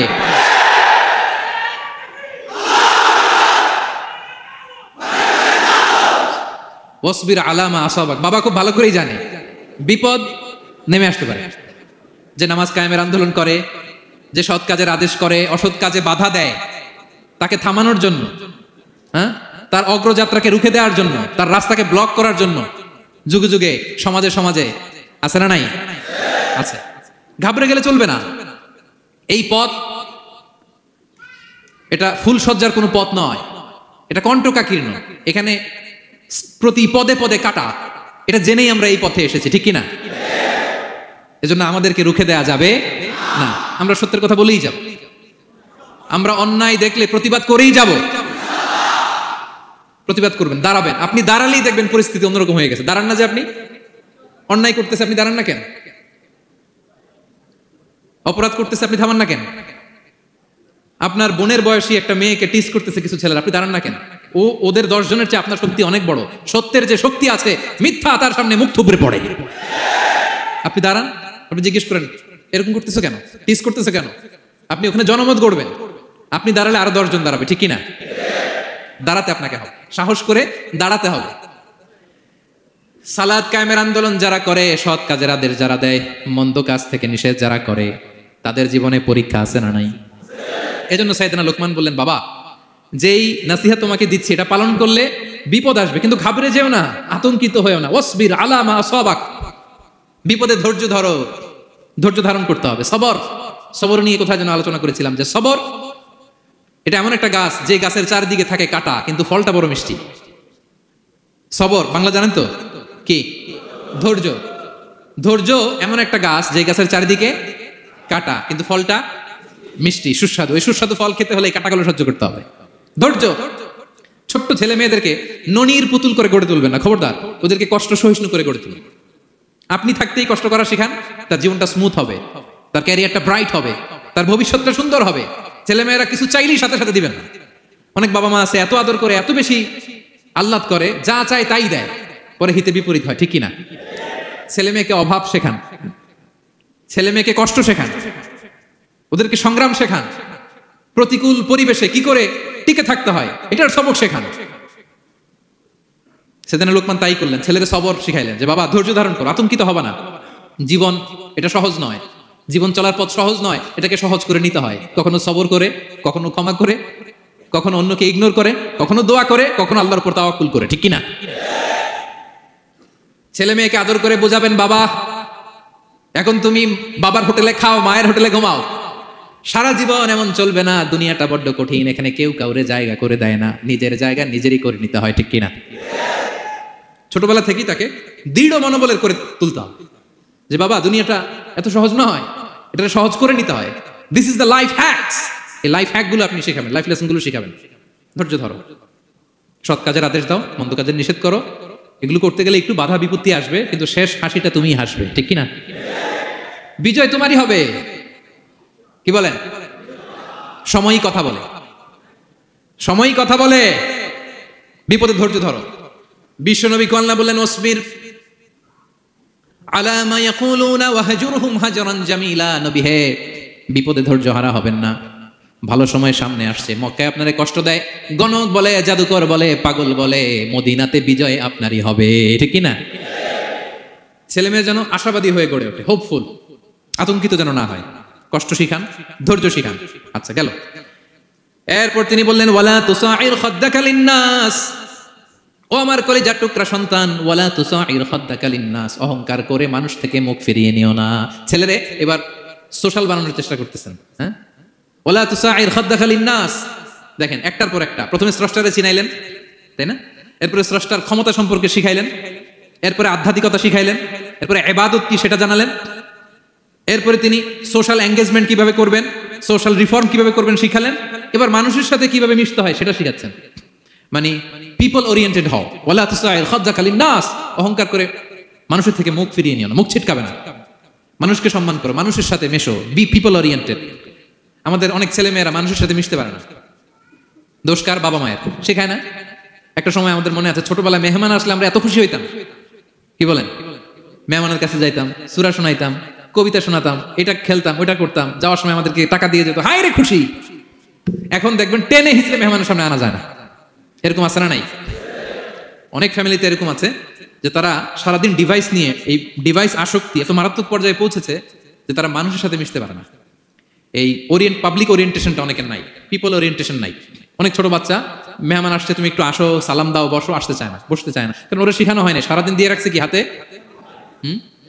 মোবাইল। এই জন্য ছোটবেলা থেকে আমরা যেন সামাজিক বানাই, বাচ্চাকে যেন শেখাই, বাবা মুরব্বীকে দেখলে সালাম দিতে হবে, কি করতে হবে ওরা শিখাবেন। অনেক সময় ছোট বাচ্চারা না বুঝে দারোয়ানের সাথে খারাপ আচরণ করে, ঘরের কাজের বুয়ার সাথে খারাপ আচরণ করে, ড্রাইভারকে বকা দেয়, আছে না নাই? ভদ্রতা, ডিসেন্ট ম্যানার আপনি শিখান নাই তো, শিখবে কোত্থেকে? এই জন্য শুরুতেই বললাম যে গরুর পেট থেকে বেরোলে গরু হয়, কিন্তু মানুষের পেট থেকে বেরোলেই ওটা মানুষ হয় না। ওটারে মানুষ বানাতে হয় দিনের পর দিন, মাসের পর মাস, টিউনিং করে, পলিশিং করে, গাইড করে করে মানুষের মতো মানুষ বানাতে হয়। তাহলে ছেলেনে বললেন ওয়ালা তুসাইর খাদ্দাকা লিন্নাস, তোমার চেহারাকে মানুষ থেকে ফিরিয়ে নিও না, গণমুখী হও, মানুষের সাথে মেশো। ছেলে মেয়েদেরকে এটা বলবেন। শহরে থাকলে মাঝে মাঝে গ্রামে নিয়ে যাবেন, কাদার মধ্যে ছেড়ে দিবেন, হাট বেটা, হ্যাঁ, কাদায় ছেড়ে দিবেন, পুকুরে ছেড়ে দিবেন, দৌড়াদৌড়ি করতে করতে তারপরে তারা শিখবে, দেখবে। মাছ, জ্যান্ত মাছ দেখে নাই আমাদের অনেক ছেলে মেয়েরা, আছে না নাই? ওরা ভাবে মাছ বোধহয় ওই ইয়ের মধ্যেই পাওয়া যায়, শপিং মলেই পাওয়া যায়, ফ্রিজের মধ্যে থাকে, এরপরে এটা খাইতে হয়। জ্যান্ত মাছ দেখলে দেখবেন ভয় পেয়ে গেছে, কারণ শেকড়ের সাথে এদের কোনো সম্পর্ক নাই। এরা যেন গণমুখী হয়, শেকড়ের সাথে যেন এদের সম্পর্ক থাকে। হ্যাঁ, এটাই দেখেন। এই উপদেশটা কয় হাজার বছর আগের? মনে হচ্ছে যেন আজকের পরিস্থিতি দেখে দেখে লোকমান ইসলাম ছেলেকে অ্যাডভাইস করতেছেন। সুবহানাল্লাহ বলবেন না? ওয়ালা তুসাইর খাদ্দাকা লিন্নাস, মানুষ থেকে মুখ ফিরিয়ে নিও না। ছেলে মেয়েদের শিখান, মানুষ দেখলে ভয় পেও না, মানুষের কাছে যাও, মানুষের দুঃখ দুর্দশা দূর করার চেষ্টা করো, গণমুখী হও, মানুষকে দেখলে সালাম দাও, মুচকি হাসি দাও, হাত বাড়িয়ে মুসাফা করো, তাহলেই না মানুষের সাথে তুমি মিশবে, শিখবে, জানবে, ঠিক কি না? এরপরে বললেন ওয়ালা তামশি ফিল আরদি মারাহা, আমার কলিজার টুকরা সন্তান, অহংকার করে রাস্তা দিয়ে হেঁটো না, কারণ ইন্নাল্লাহা লা ইউহিব্বু কুল্লা মুখতালিন ফখুর, আল্লাহ অহংকারীকে পছন্দ করেন না। এবার বডি ল্যাঙ্গুয়েজ শিখাচ্ছেন ছেলেকে, কিভাবে হাঁটবে। আমাদের অনেক সময় ছেলে মেয়েরা খুবই ভালো, নিষ্পাপ, শুধু ভিতরটা পরিষ্কার হইলে হবে না, আপনার জেস্টারও তো ভালো হইতে হবে। হ্যাঁ, ভিতর ভালো কিন্তু প্রকাশভঙ্গি জানে না, আছে না নাই? এটা ইংরেজিতে কি বলে? বডি ল্যাঙ্গুয়েজ বলে, বুঝতে পারছেন? এবার ছেলেকে বডি ল্যাঙ্গুয়েজ শিখাচ্ছে, বাবা হাঁটার সময় এইভাবে হাঁটতে হবে। ওয়ালা তামশি ফিল আরদি মারাহা, অহংকার করে রাস্তা দিয়ে হেঁটো না। এখানে তামশি বলতে শুধু হাঁটাই না, অহংকার করে ড্রাইভ করো না, অহংকার করে হুন্ডা চালিও না। এরকম আছে না নাই? আমাদের ইয়াং ছেলে মেয়েরা হুন্ডা একটা পাইলে এমন আওয়াজ করে তারা চলবে, অসুস্থদের ক্ষতি হয়, ছোট বাচ্চারা ভয় পেয়ে যায়, মাঝরাতে মানুষ লাফ দিয়ে ওঠে ঘুম থেকে। এরকম আছে না নাই? আমাদের সন্তানরা যেন এরকম না হয়। রাস্তা দিয়ে চলতে বিনয়ের সাথে হাঁটতে হবে, ভদ্রভাবে হাঁটতে হবে, কারণ রহমানের বান্দারা অহংকারী হয় না, তারা বিনয়ী হয়, ঠিক কি না? وعباد الرحمن الذين يمشون على الأرض هونا وإذا خاطبهم الجاهلون قالوا سلاما, রহমানের বান্দারা রাস্তা দিয়ে যখন হাঁটে দাম্ভিকতার সাথে হাঁটে না, অহংকারের সাথে হাঁটে না, বিনয়ের সাথে রাস্তা দিয়ে তারা চলাফেরা করে, ঠিক কি না? তো ছেলেকে হাতে ধরে ধরে বডি ল্যাঙ্গুয়েজ শিখাচ্ছে, বাবা অহংকার করে হেঁটো না, মানুষের অহংকার সাজে না, অহংকার সাজে একজনের, তিনি কে? অহংকার কার চাদর? আল্লাহ বলে এই চাদর ধরে যদি কেউ টান দেয় ওরে আমি জাহান্নামে নিক্ষেপ করি, ফালা উবালি, আই ডোন্ট কেয়ার, ওরে আমি জাহান্নামে ফেলবো। অহংকার করার কি আছে আমাদের? কিছুই নাই, ঠিক কি না? ডায়রিয়া যদি হয়, লুজ মোশন যদি হয়, 5 বার টয়লেটে গেলে এরপর চেহারার দিকে তাকানো যায়? বিছানায় পড়ে হা হু করতে শুরু করে, তো কিসের অহংকার আপনার? লুজ মোশন 3 দিন যদি হয়, হায় রে চেহারার দিকে তাকানো যায় না, সুন্দর চেহারা ফ্যাকাশে হয়ে গেছে, তো এই মানুষের অহংকার করা সাজে না। ছেলেকে বিনয়ী হওয়া শেখাতে হবে, বাবা বিনয়ী হও, তোমার বডি ল্যাঙ্গুয়েজটা সুন্দর করো, তোমার কথা বলায়, তোমার চলনে বলনে সবকিছুতে যেন একটা মাধুর্যতা থাকে, একটা কোমলতা থাকে, শেখানোর দরকার আছে না নাই? সব শেষে সাইয়েদনা লোকমান ছেলেকে বললেন, ওয়াকসিদ ফি মাশিকা ওয়াগদুদ মিন সাউতিকা ইন্না আনকারাল আসওয়াতি লাসাউতুল হামির। ওয়াকসিদ ফি মাশিক ওয়াগদুদ মিন সাউতিক, তাহলে কিভাবে হাঁটবা? হাঁটার ক্ষেত্রে একটা মিডিয়াম পেস অবলম্বন করো, মিডিয়াম পেস, ভদ্রভাবে, হ্যাঁ মিডিয়াম মধ্যমপন্থী পন্থায় তুমি হাঁটো। তোমার হাঁটার মধ্যে যেন একটা মুনশিয়ানা ভাব থাকে, তোমার হাঁটা চলাফেরায় যেন একটা ভদ্রতার ছাপ থাকে। এটা তো হাতে ধরে ধরে শিখাইতে হবে, নাহলে শিখবে না তো, বুঝবে না তো সে। ওয়াগদুদ মিন সাউতিক, কণ্ঠটাকে মোলায়েম করো। ইন্না আনকারাল আসওয়াতি লাসাউতুল হামির, কর্কশ গলায় কথা বলো না। আমাদের অনেক ছেলেমেয়েরা অনেক শাউট করে, আছে না নাই? কেউ কি শাউটিং পারসনকে পছন্দ করে? আমরা লাইক করি? Nobody likes a shouting person. আপনি মালয়েশিয়ানদেরকে দেখেন কত কোয়াইট ইনকাম, হাজার হাজার মানুষ একটা প্রোগ্রাম করতেছে, একটা সাউন্ড নাই। আমাদের তো অনেক বলতে হয়, অনেক অ্যানাউন্সমেন্ট, অনেক এই সেই, ওদেরকে কিছু বলতে হয় না। ওদের আমি অনেক বড় বড় প্রোগ্রামে জয়েন করেছি, হাজার হাজার মানুষ, একটা ছোট্ট ইনস্ট্রাকশন, লাইন ধরে সবাই সেটা মেনে নেয়। ছেলেকে শিখাই দিলেন চলতে ফিরতে একটা মাঝারি মোলায়েম ভদ্র একটা পেস অবলম্বন করো, আর কণ্ঠটাকে নিচু করো, কর্কশ ভাষী হয়েও না। কেউ পৃথিবীতে কর্কশ ভাষীকে পছন্দ করেন? যারা চিৎকার করে চেঁচামেচি করে, আল্লাহ তাদের কণ্ঠকে গাধার কণ্ঠের সাথে তুলনা করেছেন এখানে। দ্য ব্রেইং অ্যাস, গাধার আওয়াজের চাইতে পৃথিবীতে নিকৃষ্ট কোন আওয়াজ হতে পারে? আল্লাহ বলে তুমি কি তোমার কণ্ঠকে গাধার আওয়াজের মতো করতে চাও? যদি না চাও, কণ্ঠটাকে মোলায়েম করো, কর্কশ ভাষায় কখনো মানুষকে সম্বোধন করো, কারণ কর্কশ ভাষীকে, এই শাউটিং পারসনকে কেউ কখনো পছন্দ করে না। এই উপদেশগুলো আমাদের ছেলেমেয়েদেরকে দেওয়ার দরকার আছে না নাই? আল্লাহু আকবার। প্রজ্ঞায় সুসজ্জিত এই উপদেশ মালাগুলো সে 3000 বছর আগে যেমনি প্রাসঙ্গিক ছিল, এখনো তেমনি প্রাসঙ্গিক। এই উপদেশগুলো আমরা ছেলেমেয়েদেরকে দিতে পারবো তো? এই 10টা উপদেশ মালা বুঝতে পারছেন আপনারা? সবাই বুঝতে পারছেন? মনে থাকবে? খেয়াল থাকবে? আমি 1 মিনিটে একটু রিভাইজ করি। কি কি উপদেশ দিলেন? প্রথমেই শুকরিয়ার কথা আল্লাহ নিজে বলেছেন, শুকরিয়া করো। আমরা যেন যে কোনো পরিস্থিতিতে শুকরিয়া করি, করলে নিয়ামত বাড়াই দিবে কে? এরপর সাইয়েদনা লোকমান ছেলেকে সর্বপ্রথম যে উপদেশটা দিলেন সেটা হলো, বাবা কি করো না? সবাই বলুন, কি করো না? কারণ শিরক হচ্ছে সবচাইতে বড় পাপ। আল্লাহ সব মাফ করে, শিরকের গুনাহ তিনি মাফ করে। এরপর আল্লাহ তাআলা নিজ থেকে আরেকটা উপদেশ ঢুকাই দিলেন, সেটা হচ্ছে কার সাথে ভালো আচরণ করো? মা বাবার সাথে। মা বাবা যদি বদদোয়া দেয়, আপনার জীবনে কখনো উন্নতি আসবে? এরপর তিনি ছেলেকে বললেন, বাবা আল্লাহ তাআলা এমন ক্ষমতার অধিকারী, যেখানেই যে পাপ করো, ভালো কাজ করো, সবার চোখে ফাঁকি দেয়া গেল, আল্লাহর চোখে ফাঁকি দেয়া যায়? আল্লাহর শক্তি ক্ষমতার ব্যাপারে সতর্ক করলেন। এরপরে তিনি ছেলেকে বললেন, নামাজ কায়েম করো, নিজেও পড়ো, সমাজের সবাইকে নিয়ে পড়ো। এরপরে তিনি ছেলেকে বললেন, বাবা ভালো কাজের আদেশ দাও, মন্দ কাজের নিষেধ করো, মন্দ কাজ থামিয়ে দাও। তারপর বললেন, বাবা বিপদে ধৈর্য ধরো। এরপরে বললেন, গণমানুষের সাথে মেশো, পিপল ওরিয়েন্টেড হও। এরপর ছেলের বডি ল্যাঙ্গুয়েজ ঠিক করে দিলেন। মনে আছে তো আপনাদের? অহংকার বশত হেঁটো না, চিৎকার করে কথা বলো না। সবশেষে ওরাল কমিউনিকেশন কিভাবে করবে, শাউটিং না হয়ে মোলায়েম কণ্ঠে মানুষের সাথে যেন ভদ্রচিতভাবে কথা বলতে পারে, এই উপদেশ মালাগুলো দিলেন। আমরা যারা বাবা হয়েছি, আমরাও যেন আমাদের কলিজার টুকরা সোনামণি সন্তানদেরকে এই উপদেশগুলো দেই। মনে থাকবে? সূরা লুকমানের 12 থেকে 19 নম্বর আয়াতে আল্লাহ তাআলা এই উপদেশগুলো তুলে ধরেছেন। আল্লাহ তাআলা আমাদের সবাইকে কথাগুলো বুঝার ও আমল করার তৌফিক দান করুক। আমরা পড়ি আমিন। আমরা যেন নেককার সন্তান লাভে ধন্য হতে পারি, আল্লাহ তৌফিক দান করুন। আমরা পড়ি আমিন। আমরাও যেন সাইয়েদনা লুকমানের মতো এই উপদেশ মালাগুলো আমাদের ছেলেমেয়েদেরকে দিতে পারি, আল্লাহ তুমি তৌফিক দান করো। আমরা পড়ি আমিন। হাযা মা ইনদি ওয়াল ইলমু ইনদাল্লাহ আলাইহি তাওয়াক্কালতু ওয়া ইলাইহি উনীব। আসসালামু আলাইকুম ওয়া রাহমাতুল্লাহি ওয়া বারাকাতুহু।